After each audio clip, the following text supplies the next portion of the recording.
Welcome to CNTV. I'm Brad Claunch. And I'm Quin Tran. November is National Family Literacy Month, a time to encourage families to read together. We love a good book. As parents, we know the benefits of reading to our children. It's a great way to bond with them. And it boosts their brain development and builds language and thinking skills. Today, we're exploring Green Feather Book Company in Norman, Oklahoma.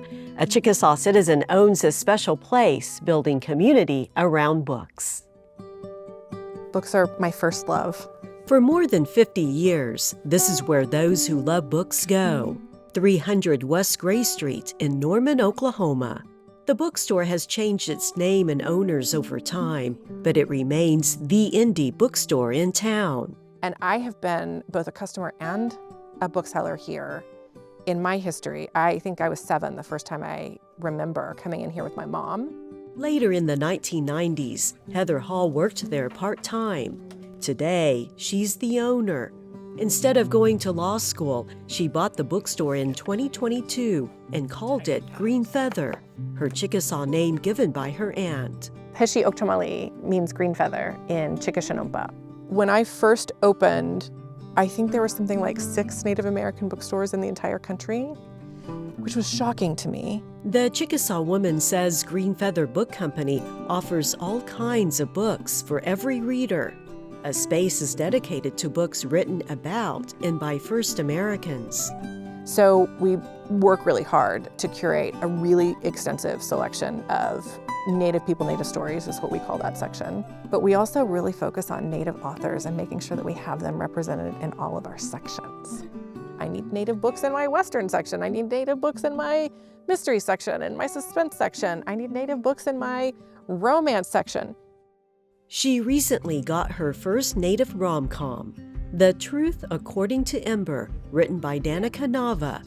The Chickasaw author who lives in California traveled to Green Feather Book Company to debut her first novel. I hope readers can take away a sense of community, of belonging. That experience happens at Green Feather daily through books that are new, used, and cared for. There's a special place for each one. You're kind of putting everything where it belongs. You are kind of tucking them away, but you're making them more accessible to anyone. I am one of those people who I don't see the words when I'm reading, like I see the story in my head, but you connect to those, it almost feels like you're connecting to the fibers of the page. It allows us to connect the things that someone else has come up with, but it also allows us to connect with our ancestors, to connect with the stories that have been told for generations. Her bookstore is such a cozy place, a mixture of books, bestsellers, used books, and new releases. You can see what's featured at Green Feather Book Company by going to the website, and of course, by visiting the bookstore here in Norman. November is Native American Heritage Month. Celebrate the rich history and culture of First Americans. Explore the story of the Chickasaw Nation at the Chickasaw Cultural Center in Sulphur, Oklahoma. Here, you'll experience the tribe's culture and learn about Chickasaw citizens and their contributions. On October 17th, the Chickasaw Cultural Center welcomed its millionth guest. Regina Hall is from Stratford, Oklahoma, the 1 millionth guest to the beautiful Cultural Center. Opened in 2010, the Chickasaw Cultural Center has hosted visitors from all over the world. 1 million guests have experienced the beauty of the natural outdoor spaces, the interactive exhibits, galleries, and more. One of the most famous Chickasaws is Mary Thompson Fisher, known as Teata. Teata has now been inducted posthumously into the National Native American Hall of Fame. The Chickasaw Nation produced the movie that shares her life story. Born in 1895 near Emmett, Oklahoma, she was an award-winning storyteller and actress who traveled the world, performing for world leaders that include President Franklin D. Roosevelt and Queen Elizabeth. Learn more about her recent induction into the National Native American Hall of Fame that's located on the campus of the First Americans Museum in Oklahoma City. Chickasaw citizen Elizabeth Isley is about to lace up for the New York City Marathon. She's been training for the past few months for the 26.2-mile run, her first marathon, and she's doing it for a good cause. I am running with Rise Above, which is an amazing charity based out of the West Coast in Seattle.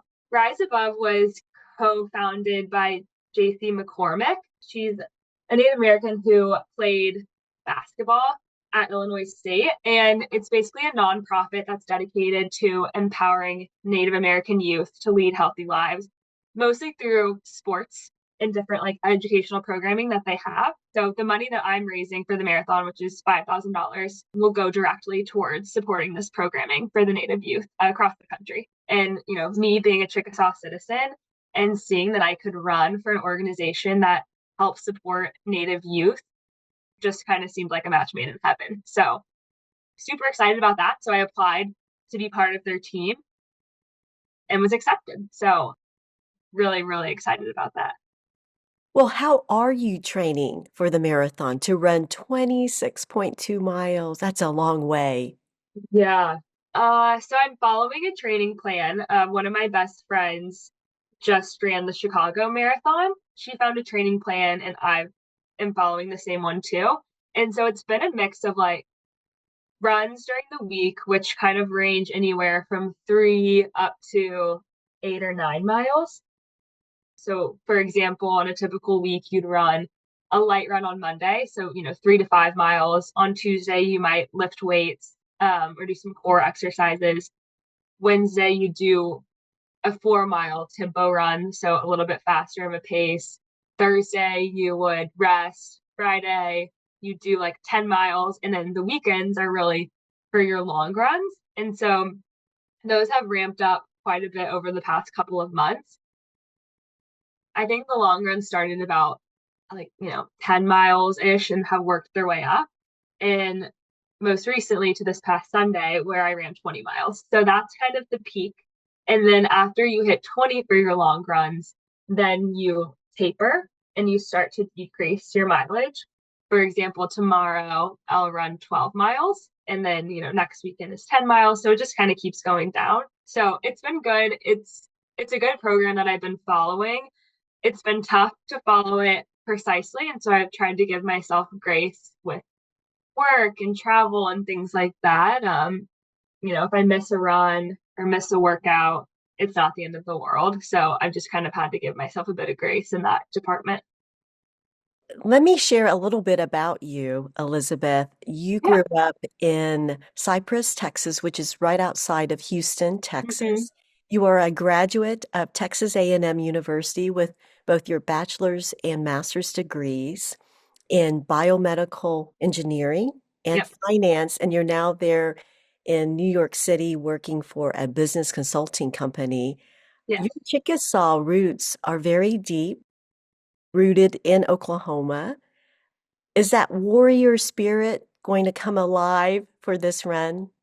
Yes, I definitely will be pulling from my Chickasaw spirit. And I'm trying to get my Aunt Jennifer is going to ship me up a shirt that says I am Chickasaw or Chickasaw Strong or something like that. We're deciding between a few options and I'll put it on after the race. But definitely will have to lean on my Chickasaw spirit to get through the 26.2.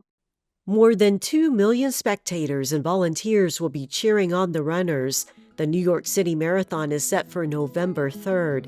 We'll connect with Elizabeth again to get a recap on her run. We're so glad you spent time with us here on CNTV. We'll see you back here next time.